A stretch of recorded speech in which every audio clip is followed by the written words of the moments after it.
আল্লাহর জন্য আমল অনেকে করতে পারে, কিন্তু আল্লাহর জন্য ত্যাগ স্বীকার সবাই করতে পারে না। আল্লাহ পাক এটা বলেছেন নবী সাল্লাল্লাহু আলাইহি ওয়াসাল্লামকে, কিন্তু ইন্না আতাইনাকাল কাউসার, মনে কষ্ট নিচ্ছ কেন হে নবী, আমি তো তোমাকে কাউসার দিয়েছি। তারা তোমাকে অনেক কিছু বলছে, তুমি এতে কষ্ট নিও না, আমি তোমাকে কাউসার দান করেছি, মহান মর্যাদা দিয়েছি। ফাসাল্লি লিরাব্বিকা ওয়ানহার, তুমি তোমার রবের জন্য সালাত পড়ো। ওয়ানহার মানে শুধু কুরবানি করো না, স্যাক্রিফাইস করো, ত্যাগ স্বীকার করতে থাকো। ইন্না শানিয়াকা হুয়াল আবতার, যারাই তোমার শত্রুতা করবে, হকের উপর তুমি আছো, যারাই তোমার শত্রুতা করবে, হুয়াল আবতার, লেজ কাটা হয়ে যাবে, ধুলোয় উড়ে যাবে ইনশাআল্লাহ। হকের উপর আপনি থাকেন, যারা আপনাকে প্রতিবন্ধকতা সৃষ্টি করার চেষ্টা করবে, আল্লাহ পাক স্বয়ং তাদেরকে ধুলো বানিয়ে উড়িয়ে দিবেন ইনশাআল্লাহ। এটাই আল্লাহর সুন্নাহ, যুগে যুগে এটাই হয়েছে। নূহ আলাইহিস সালাম, তিনি এবং তার অনুসারীরা আল্লাহ পাক বাঁচিয়েছেন না, তার বিরোধিতা যারা করেছেন তারা আছে, আল্লাহ ডুবিয়ে দিয়েছেন। আল্লাহ সুন্নাহ দেখেন। আদ জাতি, এই যে হুদ আলাইহিস সালাম, তার সঙ্গীদেরকে আল্লাহ পাক বাঁচিয়েছেন না, তার বিরোধিতাকারীদেরকে আল্লাহ পাক ঝড় দিয়ে উড়িয়ে দিয়েছেন। সামুদ জাতি, এই যে সালেহ আলাইহিস সালামের কওম, আল্লাহ পাক তাকে এবং তার অনুসারীদেরকে বাঁচিয়েছেন না, দুনিয়া আখিরাতে সম্মানিত করেছেন না, তার বিরোধিতাকারীদেরকে আল্লাহ পাক বজ্রপাত দিয়ে ধ্বংস করে দিয়েছেন। ফিরআউন, এর পুরো সুপার পাওয়ার, একদম মিলিটারি পাওয়ার আল্লাহ পাক একেবারে লোহিত সাগরে ডুবিয়ে দিয়েছেন না, আর মূসা আলাইহিস সালামকে আল্লাহ বিজয় দিয়েছেন। একই সুন্নাহ প্রত্যেক যুগে যুগে। ইব্রাহিম একা ছিলেন, আল্লাহ বলেছেন তুমি একাই একটা উম্মাহ। ইব্রাহিম, তুমি একাই একটা উম্মাহ। আল্লাহর কাছে হকপন্থীর দাম আছে, সংখ্যা গরিষ্ঠতার দাম নাই। হকের দাম আছে, সংখ্যা গরিষ্ঠতার দাম আল্লাহর কাছে নাই। আল্লাহ দেখবেন হক কোনটা। 1 কোটি মানুষ যদি বলে যে সুদ হালাল হালাল হালাল, কোশ্চিনকালে হালাল হয়ে যাবে না। একটা মানুষ দাঁড়িয়ে যদি বলে সুদ হারাম, হারামই থাকবে। এটাই আল্লাহর সুন্নাহ, এটাই হক। ওয়াকুল হাক্কু মির রাব্বিকুম, হক তোমার রবের পক্ষ থেকে আসে। ফামান শাআ ফালিউমিন, যার ইচ্ছা হয় ঈমান আনুক, ওয়ামান শাআ ফালিয়াকফুর, যার ইচ্ছা হয় অস্বীকার করুক। ইন্না আতাদনা লিযালিমিনা নারান, আমি জালেমদের জন্য নার, আগুন প্রস্তুত করে রেখেছি। আহাতা বিহিম সুরাদিকুহা, একেবারে ঘিরে ধরবে আগুন ওদেরকে। ওয়া ইস্তাগীথু মান ইউগাসু কালমুহলি ইয়াশউিল ওয়ুজুহ, এমন পানি দেওয়া হবে ওদেরকে, পানি চাইলে ওই সময়, যে পানি ঢালা মাত্রই সব দেহ ঝলসে যাবে, মুক্ত। নাউযুবিল্লাহ। আল্লাহ পাক হকের মানদণ্ড দিয়েছেন, আল্লাহর পক্ষ থেকে যা আসে। একই সুন্নাহ, ইব্রাহিমের সুন্নাহ সেম, তাকে আল্লাহ পাক বিজয় দিয়েছেন, নমরুদকে ধ্বংস করেছেন। আসেন, এই যে মুহাম্মদ সাল্লাল্লাহু আলাইহি ওয়াসাল্লামের যুগে আসেন, এই যে আবু লাহাব, আবু জাহেল, উতবা সাহেব আছে, কার অস্তিত্ব আছে? নাই। বদর কূপে লাশ পাওয়া গেছে, পাওয়া যায়নি। মুহাম্মদ সাল্লাল্লাহু আলাইহি ওয়াসাল্লাম এবং তার আদর্শ কিয়ামত পর্যন্ত টিকে থাকবে ইনশাআল্লাহ। এটাই রাসূলের সুন্নাহ, আল্লাহর সুন্নাহ, এগুলোই। অতএব আপনি হকের উপর থাকলে বিভিন্ন দিক থেকে বাধা পাবেন। এই সময়টাতে যদি আপনি সবর করতে পারেন, আল্লাহর পথে চলতে পারেন, ধৈর্য ধরতে পারেন, আল্লাহর জন্য সব সয়ে নিতে পারেন, ইনশাআল্লাহ দুনিয়াতে আল্লাহ সম্মানিত করবেন, পরকালে জান্নাতের টুকরা দান করবেন ইনশাআল্লাহ। আর পরকালের সাফল্যই চিরস্থায়ী। বাল তুফিরুনাল হায়াতাদ দুনিয়া, তোমরা এই দুনিয়াকে প্রাধান্য দিয়ে থাকো। ওয়াল আখিরাতু খায়রু ওয়া আবকা, কিন্তু পরকাল চিরস্থায়ী এবং উত্তম। তো অ্যাজ এ ইয়াং স্পিকার আমি এটা বলছি যে তরুণরা যারা দিনের পথে আসবেন, প্রত্যেক ধাপে ধাপে আপনাকে প্রতিবন্ধকতা ফেস করতে হবে। জার্নিটা সহজ হবে না। পরিবার, সমাজ বাধা দিবে, ধর্ম নেতারাও বাধা দিবে। যখন দেখবে আপনার মেহনতের ফলে ধর্ম ব্যবসায় ভাটা পড়ছে, তখন আপনাকে বাধা দিবে। দেখবেন যখন আপনার কিছু কিছু সত্য কথার ফলে আল্লাহ, এটা হাদিসে আল্লাহ জিবরাইল আলাইহিস সালামকে ডেকে বলেন যে আমার ওই বান্দাকে আমি ভালোবাসি, তুমিও তাকে ভালোবাসো। জিবরাইল আলাইহিস সালাম সমস্ত ফেরেশতাদেরকে বলেন আল্লাহ আমাকে বলেছেন আল্লাহ ওই বান্দাকে ভালোবাসেন, আমি ওকে ভালোবাসি, তোমরাও তাকে ভালোবাসো। এরপর ফেরেশতারা দুনিয়াবাসীর উপর ঘোষণা করে যে আল্লাহ অমুক বান্দাকে ভালোবাসেন, জিবরাইল অমুক বান্দাকে ভালোবাসেন, আমরাও এই বান্দাকে ভালোবাসি, হে জমিনবাসী তোমরাও তাকে ভালোবাসো। তখন গিয়ে দেখবেন যে আল্লাহর পথের কোনো সৈনিক, কোনো আলেম, কোনো মুআল্লিম, কোনো মুজাহিদ, তার প্রতি আল্লাহর পক্ষ থেকে মানুষের মধ্যে একটা ভালোবাসা সৃষ্টি হয়ে যায়। এটা এমনি এমনি হয় না, এটা এমনি এমনি হয় না। এই উম্মার মধ্যে এমন অনেক মানুষ আছেন যাদের নাম এখন পর্যন্ত মানুষ শ্রদ্ধার সাথে স্মরণ করে না? তারা কি মানুষকে টাকা দিয়ে ওয়াজ মাহফিলে নিয়ে আসছিল? আসে নাই। মহব্বত থেকে আসে নাই। তা আপনি যখন এভাবে খেদমত করতে থাকবেন, সবার তো সয়ে যাবে না। কিছু মানুষের গাত্রদাহ হবে, কিছু মানুষের হিংসা হবে, ঈর্ষা হবে, কিছু মানুষের ধর্ম ব্যবসায় ভাটা পড়বে, কিছু মানুষের পরশ্রী কাতরতা রোগে ভুগবে, কিছু মানুষ ইন্টেনশনালি আপনাকে ডাউন করার চেষ্টা করবে। এবং ইসলামের বিরোধী শক্তিরা এই মানুষগুলোকে কাজে লাগাবে। ইসলামের বিরোধী শক্তিরা এই মানুষগুলোকে ওজ্জা বা দড়ি মনে করে কাজে লাগাবে। এটাই হচ্ছে সারা বিশ্বে চলে আসছে দীর্ঘদিন থেকে। এটাই এই পৃথিবীর সুন্নাহ। তবে যুবকদেরকে বলবো, হতাশ হবেন না, ভেঙে পড়বেন না, আল্লাহর পথে চলতে থাকবেন। আপনার জীবনের শেষ দিনটা যেন আল্লাহর পথে চলতে চলতেই শেষ হয়। ইন্নামাল আমালু বিল খাওয়াতিম। মানুষের নেক আমল শেষের উপর ডিপেন্ড করে, নিয়তের উপর ডিপেন্ড করে এবং শেষের উপর ডিপেন্ড করে। অতীতে কি হয়েছে ভুলে যান। মিউজিক করতেন, গার্লফ্রেন্ড ছিল, পর্ন দেখেছেন, জুয়া খেলেছেন, মাদকের সাথে সম্পৃক্ত ছিলেন, হারাম অ্যাফেয়ার্সে ছিলেন, কি করেছেন অতীতে, আজকে থেকে ভুলে যান। ফ্রম নাও অন, যখন থেকে আপনার কাছে হেদায়েতের বাণী আসবে তখন থেকে তওবা করে নেবেন। বলবেন আস্তাগফিরুল্লাহাল্লাযী লা ইলাহা ইল্লা হুয়াল হাইয়ুল কাইয়্যুম ওয়া আতুবু ইলাইহি। এটা বলে ওযু করবেন, 2 রাকাত সালাত পড়বেন, 2 চোখের পানি ফেলে দিয়ে আল্লাহর কাছে কান্নাকাটি করবেন, আল্লাহর কাছে চাইবেন, আল্লাহ আমাকে পুরো জীবন, আগামী পুরো জীবন দিনের উপর পাহাড়ের মতো অটল থাকার তৌফিক আমাকে দান করো এবং আমার দ্বারা তুমি এই উম্মার খেদমত কবুল করো। এরপরে আপনি ফিল করবেন যে আল্লাহ আপনার সাথে আছে আর কেউ আপনার সাথে নাই। ঠিক এরপর আপনি ফিল করবেন যে আল্লাহ আপনার সাথে আছে আর কেউ সাথে নাই। পরিবার ভুল বুঝতে পারে, গার্লফ্রেন্ড ছেড়ে চলে যাবে, আপনার চাকরি চলে যাইতে পারে, আপনার ব্যবসায় লস হতে পারে, আপনার এই সামাজিক প্রতিবন্ধকতা শিকার হতে পারেন। হ্যাঁ, আপনাকে বিভিন্ন মানুষ ভালো মন্দ বাজে বাজে টাইটেল দিতে পারে, জঙ্গি হয়ে গেছে, সন্ত্রাসী হয়ে গেছে ইত্যাদি বলতে পারে। এবং ধর্মনেতারাও বাধা দিতে পারে আপনাকে, কারণ শিরকের বিরুদ্ধে বলবেন, বেদাতের বিরুদ্ধে বলবেন, হারামের বিরুদ্ধে বলবেন। আপনি যখন এই সারা বিশ্বের যে প্রতারণা চলছে পশ্চিমাদের, এগুলোর বিরুদ্ধে বলবেন, অভ্যন্তরীণ বাহ্যিক সমস্যাগুলো তুলে ধরবেন, তখন চতুর্দিক থেকে আপনার উপর অক্টোপাসের মতো আঘাত আসবে। দেন ইউ উইল রিয়েলাইজ, তখন আপনি ফিল করবেন যে আপনি হকের উপর আছেন এবং আপনার সাথে কেউ নাই, আল্লাহ আছে। আর আল্লাহ যদি আপনার সাথে থাকেন, এই দুনিয়াতে ইজ্জত দেওয়ার মালিক আল্লাহ এবং পরকালে জান্নাত দেওয়ার মালিক কে? আল্লাহ। এটাই হচ্ছে মূল কথা আর কি। এই পথটা যারা সার্ভাইভ করতে পারবে, রাসূল সাল্লাল্লাহু আলাইহি ওয়াসাল্লাম 2টা সুসংবাদ দিয়েছেন। একটা হচ্ছে যে একটা হাদিসে নবী সাল্লাল্লাহু আলাইহি ওয়াসাল্লাম বলেছেন যে 7 শ্রেণীর মানুষকে আল্লাহ রাব্বুল আলামিন কিয়ামতের মাঠে তার আরশের ছায়ায় ছায়া দিবেন। ওই দিন ওই ছায়া ছাড়া অন্য কোনো ছায়া থাকবে না। তার মধ্যে এক শ্রেণী হচ্ছে সেই যুবক যে তার নিজের যৌবনকালটাকে আল্লাহর পথে বিলিয়ে দিয়েছে। এই সুযোগটা কি দাড়ি পাকা মানুষদের আছে? এখন আপনাদের সামনে আছে। এই কথাটা শুনছেন আপনি, আপনার কান পর্যন্ত পৌঁছে গেল। এরপরে ডিসিশন ইজ ইয়ার্স। আপনার রাস্তা আপনি বেছে নেবেন। ওয়াহাদাইনাহুন নাজদাইন, আমি 2টা পথ দেখিয়েছি, ইম্মা শাকিরা ওয়া ইম্মা কাফুরা। ইচ্ছা হলে কৃতজ্ঞ হও, ইচ্ছা হলে অকৃতজ্ঞ হও। আল্লাহ আপনাকে ফোর্স করবেন না, লা ইকরাহা ফিদ্দিন। আল্লাহ পাক হাত ধরে আপনাকে নামাজি বানাবেন না। এখন আপনার সিদ্ধান্ত নিতে হবে যে আপনি কি করবেন। আল্লাহর জন্য বাঁচবেন না শয়তানের জন্য বাঁচবেন? যদি শয়তানের জন্য বাঁচেন, তাহলে আপনি দুনিয়াতে বাড়ি, গাড়ি, টাকা পয়সা, জমি জমা, ব্যাংক ব্যালেন্স, স্ট্যাটাস সবই পাবেন ইনশাআল্লাহ। আল্লাহ পাক সেগুলো আপনাকে খুশি হয়ে দিবেন না, ফিতনা, রাগ হয়ে দিবেন। আর যদি আপনি আল্লাহর জন্য বাঁচেন, তখনও আপনি বাড়ি পাবেন, গাড়ি পাবেন, নেকের স্ত্রী পাবেন, প্রশান্তি পাবেন, হেদায়েত পাবেন, কোরআন পাবেন, নূর পাবেন, সব কি সম্মানও পাবেন। এগুলো আল্লাহ পাক আপনাকে খুশি হয়ে দান করবে সব। কোনটা চাচ্ছেন, আল্লাহ সন্তুষ্টি না অসন্তুষ্টি? এখন প্রশ্ন হচ্ছে যে যারা আমরা তরুণ আছি, আমাদের ফিউচারটা কি, আমরা কিভাবে আগাতে পারি?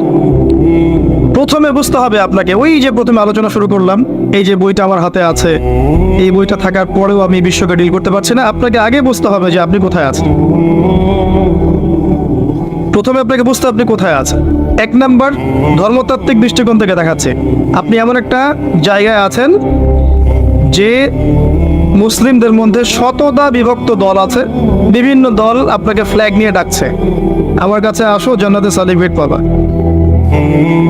এবং বলবে সবাই আমার ফর্ম পূরণ করো, এটা হক, জান্নাত আমার, তোমার লিস্ট লাগলে নিয়ে যাও।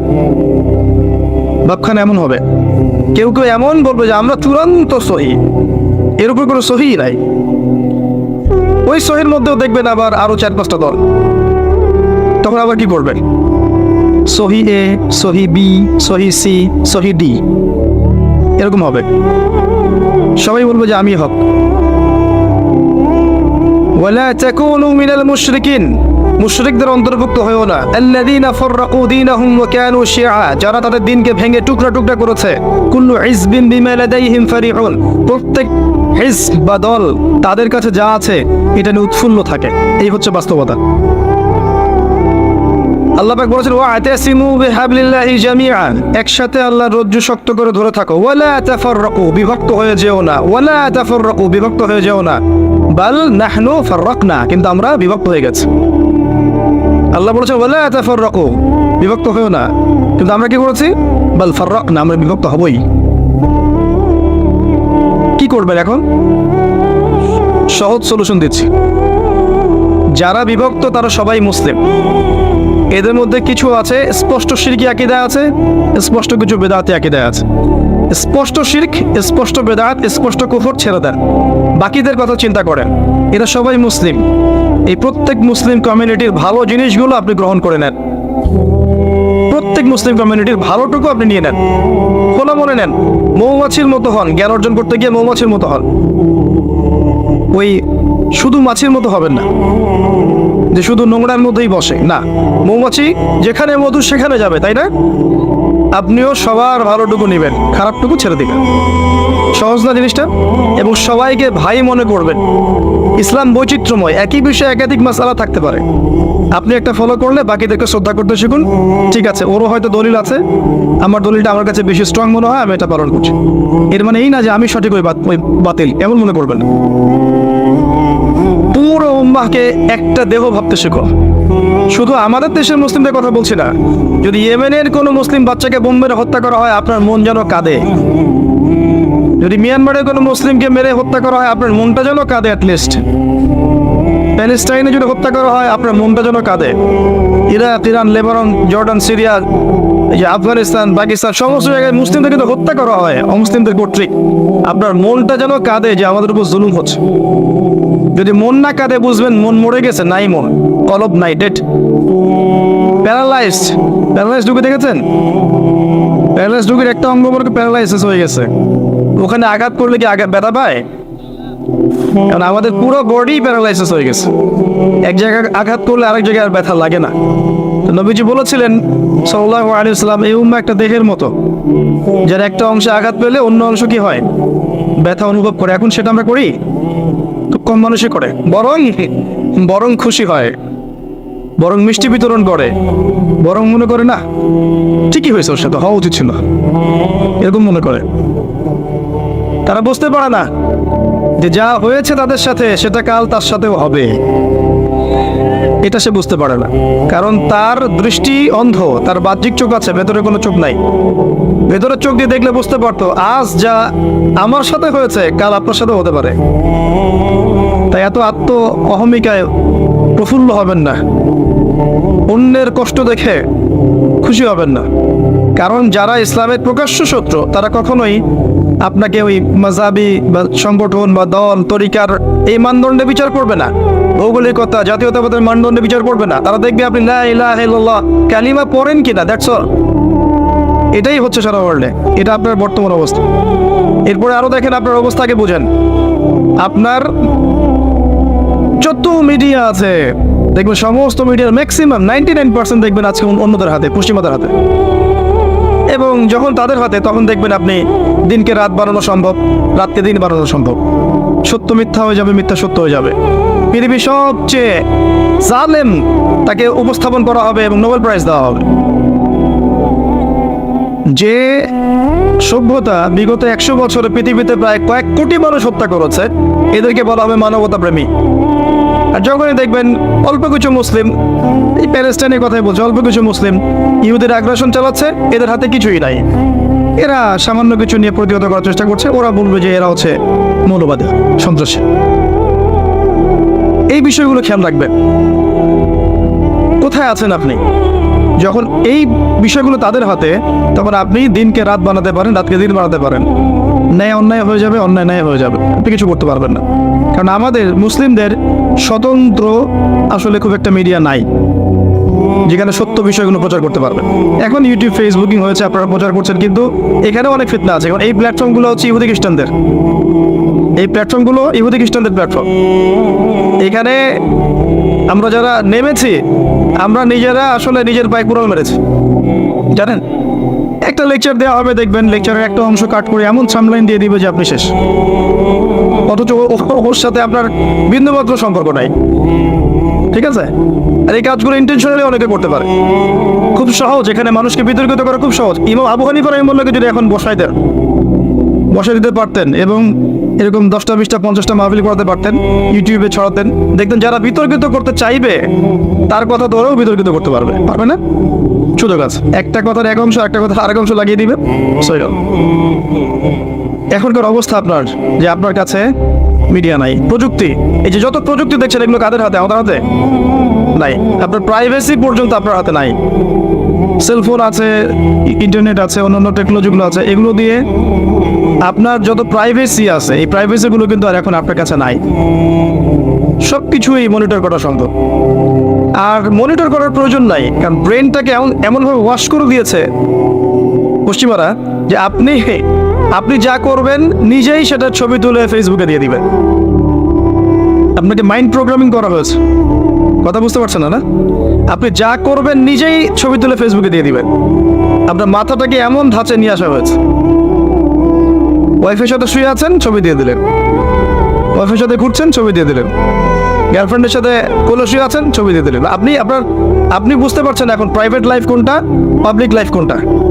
এই কমন সেন্সটা হারিয়ে ফেলেছেন এই অনলাইন ইউজ করতে করতে। এটা আপনার মাথাটাকে প্রোগ্রামিং করা হয়েছে, হিপনোটাইজের মতো প্রোগ্রামিং করা হয়েছে। মনিটর করতে হবে না, আপনি নিজেই বলে দিবেন কি করছেন না করছেন, কোথায় যাচ্ছেন। আজকে এই যে কফি খাইলাম, দেখবেন আপনি লিখছেন আজকে কাপড় ধুইলাম, ফেসবুক খুলে দেখবেন আজকে আমি অমুকের সাথে বসে চা খাইছি, রাস্তায় যাচ্ছিলাম 10 টাকা দান করার সুযোগ পেয়েছি, দিয়ে দিয়েছে ছবি। সব নিজেই বলে দেবে কি করছে সারাদিন। মানে এটা কি মানে প্রাইভেট লাইফটাকে পাবলিক করে দেওয়া হলো না? আমরা এই সেন্সটা হারিয়ে ফেলেছি। প্রযুক্তি আমাদের হাতে নাই। আপনি যদি দেখেন এডুকেশন সিস্টেম, এই সিস্টেমটাও এর মধ্যে অনেক সমস্যা আছে। কিরকম? আপনি জেনারেল লাইনে পড়লে আপনি এদিকে পড়তে থাকবেন 10 বছর 20 বছর 30 বছর, দেখবেন যে আপনি ইসলামের বেসিক অনেক জিনিস শিখতে পারেন নাই, তাই না? এমনকি দেখবেন আপনি হয়তো বিশুদ্ধ করে কোরআন তেলাওয়াত করা, 100টা হাদিস মুখস্থ করা, কোনটা ফরজ কোনটা ওয়াজিব সুন্নত মুস্তাহাব, অনেক বিষয় আপনি বুঝতে পারবেন না, পড়াশোনা করার সুযোগ পান নাই। এমন নয় সিলেবাসের মধ্যে নাই, সিলেবাসের মধ্যে আছে, কিন্তু আপনি পড়ার তৌফিক পাচ্ছেন না। ধর্ম বই আছে না স্কুলে, কলেজে আছে না, কিন্তু আপনি দেখবেন পড়ছেন না, আপনি অন্যদিকে বেশি ফোকাস করছেন, তাই না? মাদ্রাসায় যান, এখানে আপনি পড়ছেন মাশাআল্লাহ, দাওরা ফারেক করছেন, কিন্তু দেখবেন বাস্তবিক অর্থে আপনি ইংরেজিতে পিছিয়ে থাকছেন, সায়েন্সে পিছিয়ে থাকছেন, আইসিটিতে পিছিয়ে থাকছেন, ইকোনমিক্স বুঝছেন না, ফিলোসফি পলিটিক্যাল সায়েন্স বুঝতে পারছেন না। তখন দেখা যায় একজন দাওরা ফারেক ছেলে যখন মিম্বরে দাঁড়ায়, মিম্বরে বসে খুতবা দেয়, তার মধ্যে জ্ঞান আছে মাশাআল্লাহ, জ্ঞানের কোনো কমতি নাই, কিন্তু জেনারেল এই সাবজেক্টগুলো জ্ঞান না থাকার কারণে, যেহেতু সমাজের বেশিরভাগ মানুষ জেনারেল এডুকেটেড, তারা ওই মানুষটাকে সঠিকভাবে গ্রহণ করতে পারছে না, তাই না? কিন্তু সে যদি জেনারেল সাবজেক্টগুলো পড়তো, তাহলে এই মিম্বর থেকে সে এমন কথা বলতে পারতো যে ইনশাআল্লাহ ওই যে বললাম কোরআন হাতে নিয়ে সে বিশ্বকে চ্যালেঞ্জ করতে পারতো। এটা হচ্ছে না, সিলেবাসের পরিবর্তন দরকার ছিল, হয়ে ওঠে নাই। জানি না এগুলো বলেই বা কি লাভ, আগামী তো হবে কিনা কখনো। তবে আমার আশা এবং ইচ্ছা যে আমরা যেটা পাই নাই, এখনো পাচ্ছি না, আমাদের পরবর্তী প্রজন্ম, আমাদের এই ছেলেমেয়েরা যারা বিয়ে শাদী করেছেন, বাচ্চা কাচ্চা হয়েছে, এদেরকে এই সিলেবাস দেওয়ার চেষ্টা করেন। দেখবেন ইনশাআল্লাহ ওরা কোরআন সুন্নাহকে হাতে নিয়ে বিশ্বকে চ্যালেঞ্জ করতে পারবে ইনশাআল্লাহ। আরও প্রবলেম আছে। এবার মনে করেন জেনারেল লাইনের মানুষেরা হেদায়েত পেয়ে ইসলামের দিকে এসেছে, মনে করেন এখন এই ছেলে কি করবে, কি পড়াশোনা করবে, কোন বই পড়বে, কি সিলেবাসে পড়বে, কোনো ঠিক নাই। সে বিক্ষিপ্ত, একবার এখানে যাচ্ছে, একবার ওখানে যাচ্ছে, একবার ওখানে যাচ্ছে, ইউটিউবে লেকচার শুনে, একটা হাদিস পড়ে, এলোমেলো পড়াশোনা করছে। তার পড়াশোনা কিন্তু কনস্ট্রাকটিভ না। এখন আমাকে উত্তর দেন, যারা আলেম ওলামা আছেন উত্তর দেন, এই হিউজ জেনারেল লাইনে যারা পড়া মানুষ হেদায়েত প্রাপ্ত হয়ে ইসলামের দিকে এসেছে, আবেগ আছে, তওবা করেছে, আল্লাহর পথে চলার চেষ্টা করছে, এদেরকে এডুকেটেড করার জন্য কি পদক্ষেপ গ্রহণ করেছেন বলেন? এদেরকে কি আলেম বানানো যাবে না? সম্ভব না? ওদের মাথায় কিচ্ছু নাই? কোনো কোনো ক্ষেত্রে তো ওরা অনেক কিছু আপনাদের চেয়ে ভালো বোঝে। হ্যাঁ, জিও পলিটিক্স ওরা ভালো বোঝে, ইকোনমিক্স ওরা ভালো বোঝে, ইংরেজি ওরা ভালো বোঝে, আইসিটি ওরা ভালো বোঝে। এখন এদেরকে কি করবেন? এরা কি সমাজের আবর্জনা হয়ে থাকবে? কয়টা প্রতিষ্ঠান আছে যেখানে এই বিশাল সংখ্যক জেনারেল মানুষদেরকে নিয়ে 5 বছর, 6 বছর, 10 বছর, আচ্ছা 10 বছর গেলাম না, 2 বছর, 3 বছর, 4 বছর, 5 বছর এরকম মেয়াদি কোর্স লঞ্চ করা যেত না, যার মধ্য দিয়ে তারা মৌলানা হয়ে বের হতো? সম্ভব ছিল না? কয়টা মাদ্রাসা এটা আছে? ইনিশিয়াল পদক্ষেপগুলো নিচ্ছেন না, কিন্তু সমালোচনা করার সময় ঠিকই করছেন। ওই ছেলেটা কিভাবে দিন শিখবে যদি আপনি সহযোগিতা না করেন, এরকম প্রতিষ্ঠান না গড়ে তোলেন, কোর্স লঞ্চ না করেন, এরকম মাওলানা কোর্সগুলো লঞ্চ না করেন? তাহলে ও কি আলেম হওয়ার অধিকার রাখে না? নাকি কোরআন সুন্নাহ শুধু আলেমদের জন্য, জেনারেলদের জন্য নয়? কি এই সমস্যাগুলো তুলে ধরাটা কি আমার অপরাধ? আল্লাহ বোঝার তৌফিক দান করে। এখন এই জেনারেল মানুষটা কি হবে জানেন? যেহেতু আপনি কনস্ট্রাকটিভ কোনো ডাইরেকশন দিচ্ছেন না, এই জন্য যারা উগ্রবাদী দর্শনে বিশ্বাস করে, জেনারেল একটা বাইকে ডাকবে, জিহাদের 4-5টা আয়াত শোনাবে, এর মাথাটাকে ওয়াশ করে দিয়ে দিবে। বুঝতে পারছেন কথা?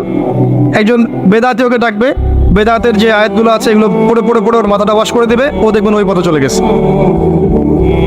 ওকে যে কোনো দিকে তখন মোটিভেটেড করা সম্ভব, কারণ ওকে আপনি কনস্ট্রাকটিভ সিলেবাসে পড়াশোনা করাতে পারেন নাই।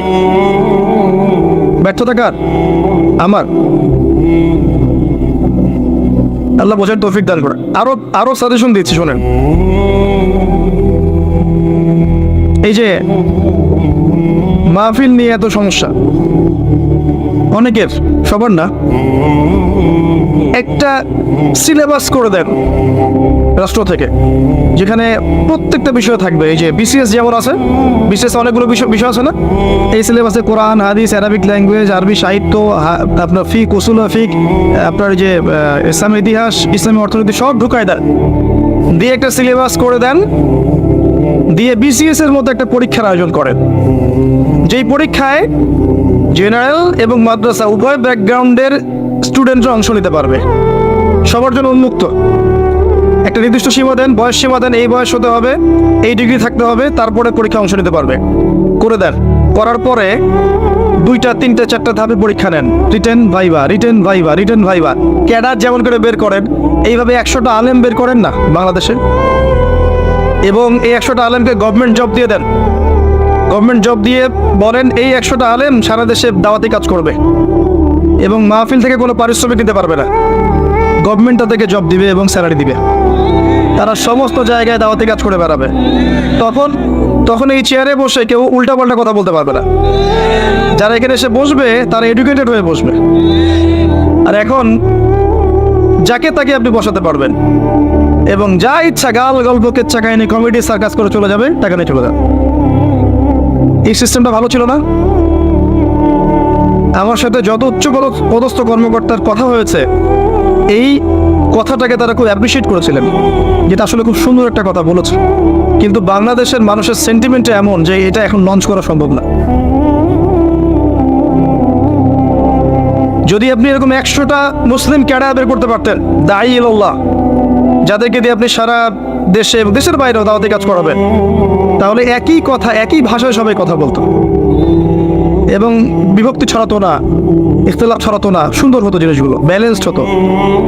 এটা মাদ্রাসা জেনারেল সবার জন্য উন্মুক্ত করে দিতেন, তারপর দেখতাম যে আসলে কে কত ভালো করতে পারে।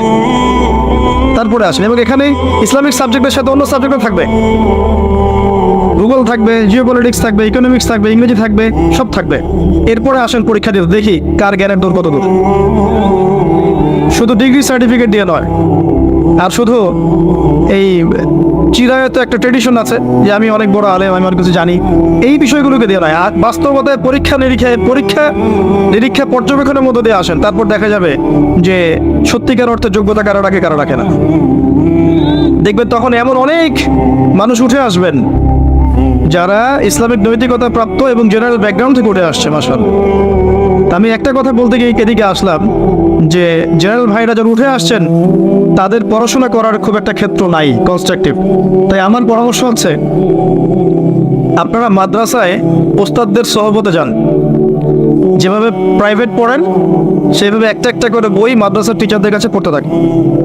মিজান থেকে শুরু করেন, মন সাহেব পড়েন, নাহু পড়েন, হেদায়তুন নাহু পড়েন, আস্তে আস্তে করে উঠতে থাকেন। হাদিসের কিতাবগুলো পর্যন্ত যান, দেখবেন একটা লেভেলে গেলে আপনি কিন্তু গবেষণা করতে পারবেন ইনশাআল্লাহ। এছাড়া আমি দেখছি না অন্য কোনো অপশন আপনার সামনে, কিছু করতে চান জ্ঞান দিয়ে, আর কোনো অপশন আমার জানা নাই। তবে ওই যে বললাম, আপনার পরবর্তী জেনারেশন, আপনার সন্তান, আপনার ছেলে মেয়েদের জন্য এমন প্রতিষ্ঠান গড়ে তোলেন যেখানে এমন সিলেবাস থাকবে যে ওরা প্রতিটা বিষয় সম্পর্কে জ্ঞান অর্জন করবে। জেনারেল লাইনেও পড়বে, হাফেজও হবে, কোরআন তাফসিরও করতে পারবে, অ্যারাবিক ল্যাঙ্গুয়েজও জানবে। ইনশাআল্লাহ দেখবেন ও পরবর্তীতে এমন একজন আলেম হবে যাকে দেখলে মানুষ বলবে না যে মোল্লার দৌড় মসজিদ পর্যন্ত, এটা বলবে না, বলার সাহসই পাবে না ইনশাআল্লাহ তাআলা। যুবক ভাইদের প্রতি ফার্স্ট নসিহত হচ্ছে এই জিনিসটা, এডুকেটেড হন, পড়াশোনা করেন, আপনার অবস্থানটা বোঝেন। ধর্মতাত্ত্বিক ক্ষেত্রে এই অবস্থায় আছি, আপনার পড়াশোনার ক্ষেত্রে এই অবস্থায় আছি, মিডিয়ার ক্ষেত্রে এই অবস্থা। সংস্কৃতিতে আসেন, ওয়ার্ল্ড ওয়াইড সংস্কৃতিতে কোন জায়গায় আছেন আপনি? এই যে আপনার এই যে আপনার পর্নোগ্রাফি, আপনার এই যে মাদক, আপনার এই যে পাবজি বা আপনার টিকটক, আপনার এই যে যত কিছু আছে এখন, ফ্রি ফায়ার, আপনার যে ক্যাসিনো, ফ্রি মিক্সিং, আরাম গার্লফ্রেন্ড বয়ফ্রেন্ড অ্যাফেয়ার্স, এই যে বিষয়গুলো চলছে এখন, এই বিষয়গুলো কি মুসলিমরা তৈরি করেছে? এই জিনিসগুলো কোন সভ্যতা থেকে এখানে আসলো বলেন দেখেন? প্রত্যেকটাই কিন্তু ওদিক থেকে এসেছে। ওরা এগুলো দিয়ে কি করেছে? যুবকদের ইমানটাকে নষ্ট করে দিয়েছে। স্পেশালি মুসলিম যুবকদেরকে টার্গেট করেছে, কারণ যুবকরা যদি ইমানদার হয় ওদের বিরুদ্ধে দাঁড়াতে পারবে না। যুবকরা যদি ইমানদার না হয় তাহলে দাঁড়াতে পারবে না। ইমানদার না করানোর জন্য এই যে আপনাকে মেয়ে সহজলভ্য করে দেওয়া হয়েছে, পর্ন সহজলভ্য করে দেওয়া হয়েছে, আপনার মেগাবাইট আপনি নিচ্ছেন আর রাত্রেবেলা দেখছেন, ঠিক আছে? আপনার মাদক সহজ করে দেওয়া হয়েছে, ফ্রি মিক্সিং, চাইলে আপনি মেয়েদের সাথে কথাবার্তা বলতে পারেন, জেনা করতে পারেন, এমনকি পতিতালয়ে যেতে পারেন, মাদক খেতে পারেন। এগুলো আপনাদের সহজ করে দেওয়া হয়েছে। কি কারণ? একটাই কারণ, আপনার কলবের নূর, ইমান নষ্ট করে দেওয়া। বেঈমান যুব সমাজ কখনো আল্লাহর পথে কাজ করতে পারবে না। এই একটা কারণে এই কাজটা করা হয়েছে। আর এদিকে এই হ্যামিলনের বাসিওয়ালাদের পিছনে ঝুঁকে পড়েছে বেশিরভাগ জেনারেল লাইনের ছাত্ররাই। মাদ্রাসার ছাত্ররা এই ধার কাছে খুব কম যায়, কিন্তু এখন তাদের মধ্যেও ফিতনা ঢুকেছে, কারণ ফোন তো সবার হাতে হাতে, এই কারণে ফিতনা ঢুকেছে। এবং এই ফোনের সংস্কৃতিটা আমাদেরকে ঠান্ডা মাথায় চিন্তা করার সময় দিচ্ছে না। খেয়াল করেছেন? Always busy. ঠান্ডা মাথায় একটা চিন্তা করবে, সময় নাই। এই বিষয়গুলো খেয়াল রাখবেন। আরেকটা বিষয় বলবো যে জিওপলিটিক্যাল একটা বিষয় বলবেন। পুরো বিশ্বের নিয়ন্ত্রণ আপনার মিডিয়ার, প্রযুক্তির, অস্ত্রশস্ত্রের, পারমাণবিক অস্ত্রের, পলিটিক্সের, ইকোনমিক্সের নিয়ন্ত্রণ কিন্তু নিয়ে নিয়েছে প্রশ্ন করায়। এদের আন্ডারে এখন আমরা আসলে অসহায়ের মতো পড়ে আছে বিগত 100 বছর থেকে। এই জায়গায় আরেকটা বড় ইস্যু হচ্ছে ইকোনমিক ইস্যু, কারণ ইকোনমি তারা নিয়ন্ত্রণ করেছে সুদের মধ্য দিয়ে ইকোনমি নিয়ন্ত্রণ করেছে, এবং আপনার রক্তগুলো চুষে খেয়েছে ওরা।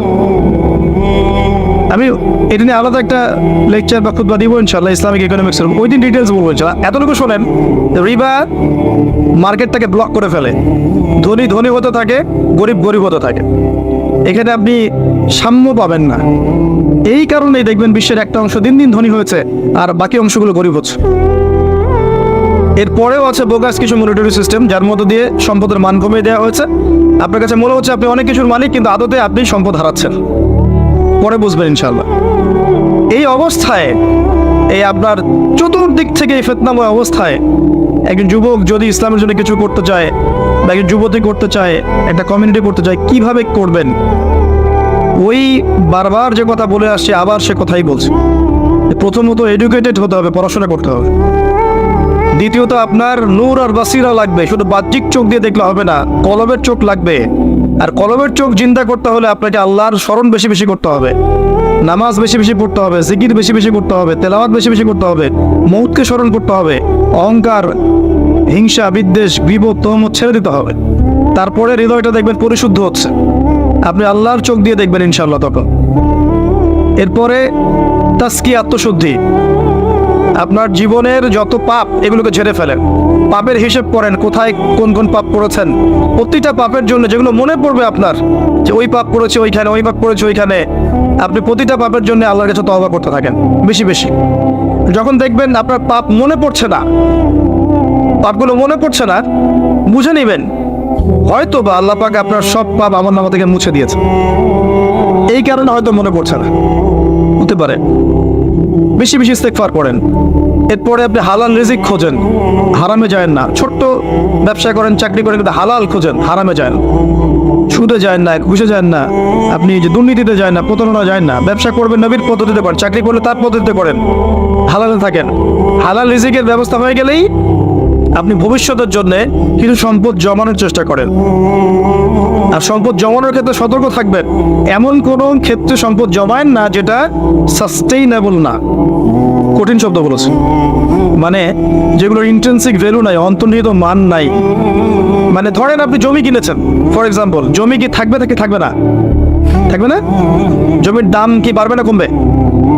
এটা বুঝতে পারছেন, এটা সাস্টেইনেবল অ্যাসেট। ঠিক আছে, মনে করেন আপনি আপনার ওয়াইফের জন্য কয়েক ভরি সোনা কিনেছেন, কথার কথা, এর দাম কমবে না বাড়বে? আপনি আপনার ওয়াইফের জন্য কিছু রূপা কিনেছেন, সম্পদের মান কমবে না বাড়বে? এমন কিছু যদি রেখে দেন যেটার মান কমে যায়, তাহলে আপনি সম্পদ হারাবেন। তো অর্থ জমানোর ক্ষেত্রে আপনি এটা খেয়াল রাখবেন। আর কি করবেন? আদর্শ পরিবার করবেন। বারবার বলি, একটা নেককার মেয়েকে আল্লাহর কাছে চেয়ে নেন, সেজদায় পড়ে আদর্শ পরিবার গড়েন। বাচ্চা কাচ্চা এদেরকে ইসলামিক তরবিয়তে মানুষ করেন, পরিবারে তাওহীদ রাখেন, সুন্নত রাখেন, হালাল রিজিক রাখেন, বেদাত শিরক এগুলো দূর করে দেন। পরিবারের মধ্যে আপনি তালিম করেন, চর্চা করেন, কোরআন হাদিস পড়েন, ইসলামিক সংস্কৃতি রাখেন, পরিবারকে সময় দেন, আপনার ওয়াইফকে সময় দেন, বাচ্চাকে সময় দেন, এবং তাদেরকে আপনার আদর্শে গড়ে তোলেন ইনশাআল্লাহ। যখন দেখবেন এই ছোট্ট পরিবারটা, এই যে কয়দিন আমরা দুনিয়াতে আছি, এই পরিবারটা আপনার কাছে মনে হবে জান্নাতের টুকরা। কারণ দুনিয়া তো শান্তির জায়গা নয়, শান্তির জায়গা। কিন্তু দেখবেন পরিবার যদি আদর্শ হয়, মনে হবে যে হ্যাঁ আপনি শান্তিতে আছেন দুনিয়াতে। আর পরিবার যদি ভেজাল হয়, ওই যে জিন্স পরা আর গেঞ্জি পরা মেয়ে বিয়ে করেন, তাহলে আপনার দুনিয়া জাহান্নাম হয়ে যাবে, নাউজুবিল্লাহ। তো এই জায়গায় কাজ করে। আরেকটা বিষয় বলে শেষ করছি, যে আপনাদেরকে আল্লাহ পাক প্রতিভা দিয়েছেন সবাইকে কিছু না কিছু। এই প্রতিভাগুলোকে আপনি আল্লাহর পথে কাজে লাগান। আপনি হয়তো বলতে পারেন বা লিখতে পারেন, বা আপনি এক অর্থ আছে, আপনি মসজিদ করতে পারবেন, মাদ্রাসা করতে পারবেন, আপনি এতিমদের প্রজেক্ট করতে পারেন, বিধবাদেরকে নিয়ে কাজ করতে পারেন। মানে যেখানেই উম্মার কল্যাণ আছে, বই ছাপানো হোক, প্রকাশনা সংস্থা হোক, অনলাইনে হোক, অফলাইনে হোক, যাতে দিনের একটু উপকার হবে, দিনটা একটু এগিয়ে যাবে, ওই দিকে আপনি আপনার সময়, শ্রম, মেধা এগুলোকে ব্যয় করেন। এই পরিপূর্ণ দিন বাদ দিয়ে অন্য দিন যদি কেউ তালাশ করে, কবুল করা হবে কিনা, একটা বড় প্রশ্ন কিনা? উত্তর আল্লাহ পাক দিচ্ছে সূরা আলে ইমরানে গিয়ে 85 নম্বর আয়াতে। আল্লাহ পাক বলছেন, ওয়া মা ইয়াবতাগি গায়রাল ইসলামি দীনান ফালা ইউকবাল মিন। কেউ যদি ইসলাম নামক এই পরিপূর্ণ জীবন ব্যবস্থাকে বাদ দিয়ে অন্য কোনো দিন তালাশ করে, অন্য কোনো কোড অফ লাইফ তালাশ করে, ফালা ইউকবাল মিন, তার কাছ থেকে কোনো ফরজ নফল কোনো আমলই কবুল করা হবে, কবুল করা হবে। আচ্ছা, তারপরে আল্লাহ পাক বলছেন, ইন্নাদ দীনা ইনদাল্লাহিল ইসলাম, এই সূরার 19 নম্বর আয়াতে। আমার কাছে আল্লাহ পাক বলছেন, নিশ্চয় আল্লাহর কাছে একমাত্র গ্রহণযোগ্য দ্বীনের নাম কি? ইসলাম। ইসলাম একমাত্র দ্বীন, সেটা আবার পরিপূর্ণ। এটা বাদ দিয়ে অন্য কোনো দিন তালাশ করলে কবুল হবে না। Concept clear? এবার সামনে যাই। পরিপূর্ণ মানে কি? পরিপূর্ণ অর্থটা এটাও তো বুঝতে হবে। পরিপূর্ণ মানে, শর্ট করে বলি, আমাদের জীবনে 5টা থেকে 6টা ডিপার্টমেন্ট থাকে, একটু বোঝেন। একটা ডিপার্টমেন্ট হচ্ছে আমাদের ইবাদত বন্দেগীর ডিপার্টমেন্ট, মানে আমরা এখানে নামাজ পড়ি, রোজা রাখি, হজ জাকাত এগুলো করি, আমরা তাসবিহ তাহলিল জিকির আজগার এগুলো করি, ইবাদত বন্দেগী করি, আল্লাহর জিকির, তাসবিহ তাহলিল, দান সাদাকা, নামাজ রোজা, হজ জাকাত ইত্যাদি। এগুলো হচ্ছে আমাদের ইবাদত বন্দেগীর ডিপার্টমেন্ট, 1 নাম্বার। 2 নাম্বার, আমাদের পারিবারিক ডিপার্টমেন্ট আছে, আমরা পরিবার চালাই, বিয়ে শাদী করি, হ্যাঁ, স্ত্রী সন্তান লালন পালন, ভরণ পোষণ দেয় ইত্যাদি। এই পরিবারের মধ্যে দিনের আমরা চর্চা করি, এটা পারিবারিক ডিপার্টমেন্ট। 3 নাম্বার হচ্ছে সোশ্যাল, আমরা সামাজিক জীব, সমাজে আমরা একে অপরের সাথে মেলামেশা করি, সামাজিক বিষয়গুলো ডিল করি, এটা আমাদের সামাজিক জীবন। 4 নাম্বার, আমাদের পলিটিক্যাল লাইফ আছে। মানুষ কিন্তু খলিফা, আল্লাহ পাকের কি খলিফা, আল্লাহ পাকের জমিনে সে খলিফার দায়িত্ব পালন করবে। যদি আল্লাহর বিধান অনুযায়ী করে তাহলে আল্লাহর খলিফা, যদি শয়তানের বিধান অনুযায়ী করে তাহলে শয়তানের খলিফা। কথা ক্লিয়ার? যদি আল্লাহ পাকের বিধান অনুযায়ী করে তাহলে আল্লাহর খলিফা, যদি শয়তানের বিধান অনুযায়ী করে তাহলে শয়তানের খলিফা। তখন খলিফার কনসেপ্ট থাকবে। তো পলিটিক্যাল লাইফে ইসলামিক কিছু হেদায়েত আছে, এটা আমাদের পলিটিক্যাল লাইফ। 5 নম্বর হচ্ছে আমাদের কালচারাল লাইফ, আমরা সাংস্কৃতিক জীবন আছে আমাদের। সাংস্কৃতিক ক্ষেত্রে আমরা বিভিন্ন ক্ষেত্রে বিভিন্ন কাজ করি, আমাদের কৃষ্টি কালচার সংস্কৃতি আছে। তো আপনাকে আমি বুঝালাম যে আমাদের জীবনের ডিপার্টমেন্ট কয়টা ভাই? মোটামুটি ভাবে 6টা। 1 নাম্বার ইবাদত বন্দেগীর জীবন। ইবাদত বন্দেগীর জীবনে কোরআন এবং সুন্নায় 100% হেদায়েত আছে কি নাই? কথা বলেন এবার, আছে কি নাই? আচ্ছা। 2 নাম্বার, আমাদের পারিবারিক জীবনের হেদায়েতগুলো কোরআন সুন্নায় আছে কি নাই? আছে না নাই? আচ্ছা, খেয়াল করবেন কোনটা নাই। 3 নাম্বার, আমাদের সোশ্যাল জীবন, সামাজিক জীবনের হেদায়েত কোরআন সুন্নায় আছে না নাই? 4 নাম্বার, আমাদের পলিটিক্যাল হেদায়েতগুলো কোরআন সুন্নায় পাওয়া যায় কি যায় না? 5 নাম্বার, আমাদের কালচারাল জীবনের হেদায়েত পাওয়া যায় কি যায় না? 6 নাম্বার, আমাদের ইকোনমিক জীবন, ইকোনমিক লাইফ, অর্থনৈতিক জীবনের হেদায়েত কোরআন এবং সুন্নাহ দিয়েছে কি দেয় নাই? তাহলে জীবনের প্রতিটা ক্ষেত্রের হেদায়েত কোরআন এবং সুন্নায় আছে না নাই? এখন প্রশ্ন হচ্ছে আপনি মানবেন কি মানবেন না? এখন প্রশ্ন হচ্ছে আপনি মানবেন কি মানবেন না? যদি মানেন দুনিয়াতে সফল, পরকালে জান্নাত। যদি না মানেন দুনিয়াতে পার পেয়ে যেতে পারেন, পরকালে জাহান্নাম। কথা পরিষ্কার? যদি মানেন দুনিয়াতে সফল, পরকালেও জান্নাত ইনশাআল্লাহ তাআলা। যদি না মানেন দুনিয়ায় পার পেয়ে যেতে পারেন, পরকালে পার পাওয়া যাবে না। পরকাল দূরের কথা, কবরেও পার পাওয়া যাবে না। কবরে আল্লাহ রাব্বুল আলামিন প্রশ্ন করবেন, ফেরেশতাদেরকে দ্বারা প্রশ্ন করাবেন। কি প্রথমটা? মান রব্বুক, তোমার রবকে। দুনিয়াতে কেউ যদি আল্লাহর সাথে শিরক করে থাকে, সে কখনোই মান রব্বুক উত্তর দিতে পারবে না।